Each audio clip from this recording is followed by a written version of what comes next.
I would say probably 60% of it. Mm. Intention with the understanding of, are they stepping back? Are they looking at the thing? Are they influencing their environment? That's another conversation we've been kind of having is, are you letting the environment influence you, or are you influencing your environment? Kind of Yep. just what you just said was right. Like, am I letting the stimulus change me?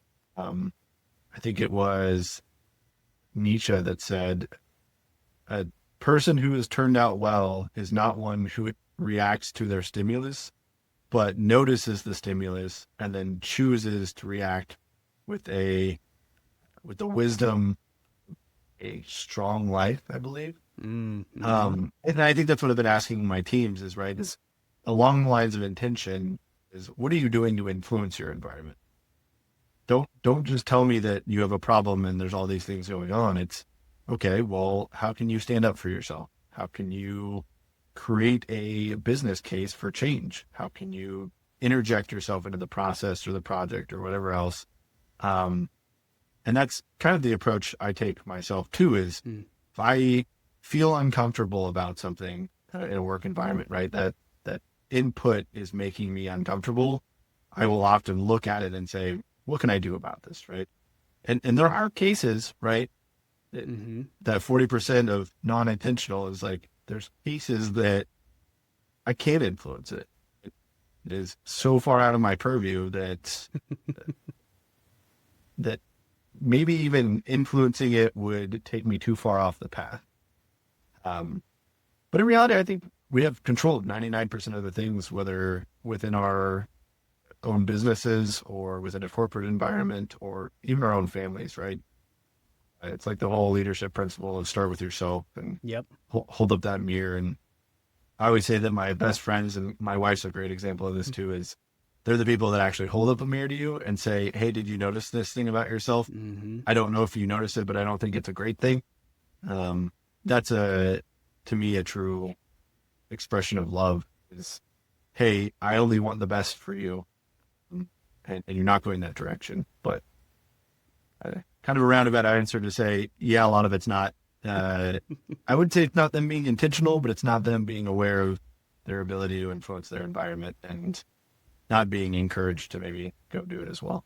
I love that. I love it. Well, and speaking of love, so we talked about this, off air a little bit, but I wanted to get into like our mutual faith here a little bit. I mean, I've talked about it, before on air. And based on our, previous conversation, I mean, it's very clear that, your faith is really important to you as well.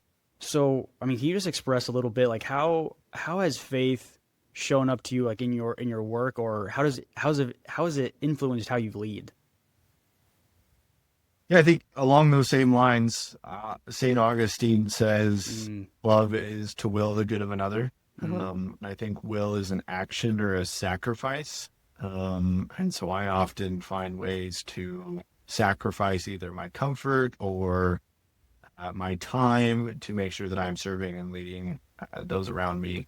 And I really approach it with that is, how can I make the individuals around me better? Mm. And often that requires me to be uncomfortable, give hard feedback, give direction, and do it in a very loving way, right? And build those relationships to where the individual that's receiving the feedback knows it only comes from a place of care and compassion. And so for me, that's really how my faith shows up. I often, right, you look at the kind of model that Jesus laid out in the Bible, and he often doesn't lead with a firm stick, but he leads with compassion and care and love. And Mm-hmm. he goes first, and he often, I'd say he often doesn't use strong words, but he uses uh, wise words to help people find the direction themselves. Mm-hmm. And so a lot of those things, right? I set out a goal a couple of years ago to read the Bible every single day. I got through the Old Testament, and then my wife and I got married and moved states, and I Yep. quit, which I was at the best part, the New Testament, maybe arguably. And I'm trying to kick it off again this year. And again, going back to the Bible every single day is just another reminder of, it's a reflection point, right? every time I open those words, I hold a mirror up to myself and say, am I doing what Jesus did? Am I doing what is modeled in the Bible? Mm. Am I being a good leader? Am I being selfless? Am I putting my pride aside? And so that's kind of how my faith lead my life. And then obviously the gratitude piece that we talked about earlier is Mm-hmm. I again pride in some forms, but I wouldn't have anything I have today if it wasn't for the Lord. And Yeah. so being consciously aware of that and surrendering those things and then also being comfortable with the uncomfortable, right? Is if I know that the Lord's going to lead my life and never fail me, then I can go out and have hard conversations and kind of stick my neck out there, because I know if I'm doing it with the right intentions or the right purpose, then regardless of where I land, I'm going to land in a good place. And so it brings courage, it kind of inspires, and that's really a long way, all the ways that maybe my faith influences my leadership. I love it. Like, that's absolutely fantastic, and I totally agree with you too. I mean, it allows you to, like you said, put yourself out there a little bit more than maybe you otherwise would. And I think it ultimately, at least in my opinion, I think it should lead us to ultimately serving others better. I think where, like you were saying before, like, relationships, I mean, relationships are the cornerstone of like really any business, sales, whatever else it might be. And I think when like you said before, like the best relationships are the ones that will hold up that mirror and say, hey, maybe not this way. Maybe we'll try something different. And I think that matters in our personal relationships. But I think if we're doing it in a kind of professional way, I think that can also be true in our professional relationships too. Do you agree with that? Oh, absolutely. Mm.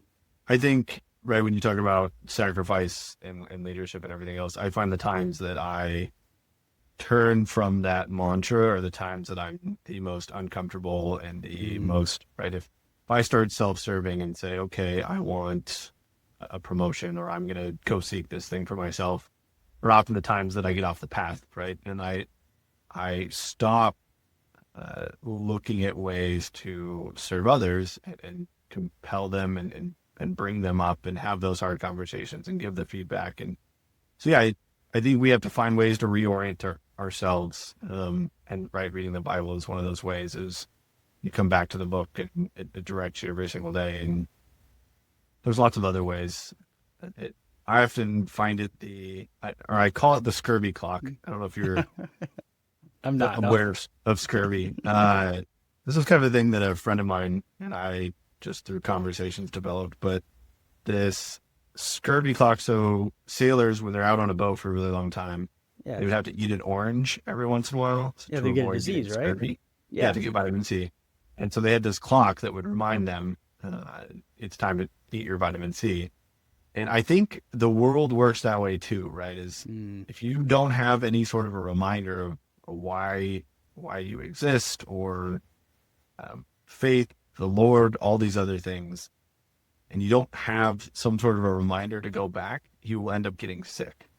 And that sickness brings death. And so I try and find ways to get ahead of that, either turning back to the Bible, and right, it's not a cure-all, but it reorients me back towards God. It reorients me back towards things that are good, and finding ways to influence that.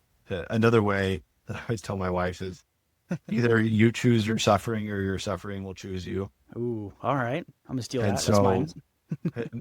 well, and right, it's whether that's getting up at 4 o'clock in the morning and going to the gym, or right, that prevents against maybe sickness physically. But the spiritual side of things too, right? It's not easy to sit down and read the Bible all the time, or it's not easy to pray every single night before you go to bed, or before meals, and express gratitude and do all these other things. But if you don't do that, from my perspective, right, you're going to get sick in a different way. And your heart will get sick. You'll become depressed and you'll find anxiety. And so, again, the scurvy clock, find a way to create your own scurvy clock. For me, I have physical things that are my scurvy clock. I have spiritual things that are my scurvy clock. That is I like that. essentially, ways to prevent sickness. I love it, man. I love it. Well, Brady, this has been absolutely a fantastic conversation. Gosh, I feel like we could just talk for the next 3 or 4 hours. But I'm no Joe Rogan, so as we wrap up the episode, I always like to end with goals. But what are some of the goals on your horizons for 2025? Great question. I think for me, we had our first child in December, so Congrats. little Harvard's 3 months old now. I think getting it really my goals are to continue to sharpen myself against my wife and my wife vice versa, right? Is Hmm. iron sharpens iron. So we've been leaning into each other in this season of parenting and obviously just wanting to be the best parents that we can be for our child. I think surviving this year is a great goal. I love it. Just between the changes and talk about another example of entrepreneurship is having a kid is like this constant fail forward, fail fast. Between the cries and the diaper rash and the upset stomachs, you can't do anything right. So a whole nother level of humility, which is fantastic. But yeah, I think for me, when I was setting out my 2025 goals, there's like the simple things of we'd like to buy a house in the valley here and do some things like that. And I think career wise, I would like to see individuals on my team continue to grow and receive maybe some of the the well-deserved recognition that they've earned. And then for me, right, is trying to find that stability in this season of parenthood. Yeah, yeah, absolutely, man. So that's absolutely great. If anybody wants to connect, I mean, can they find you on LinkedIn, or what's the easiest way for them to find you? Yeah, I don't have any other social media, so LinkedIn is the The one one and and only only. place. All Yeah, right. I kicked that bucket a couple of years ago. Love it, man. Love it. Well, I'll make sure to put that link in the show notes. But Brady, thank you again for coming on the show. This has been absolutely a great conversation. And anybody listening, make sure to like, follow, and subscribe, and we will see you guys next time.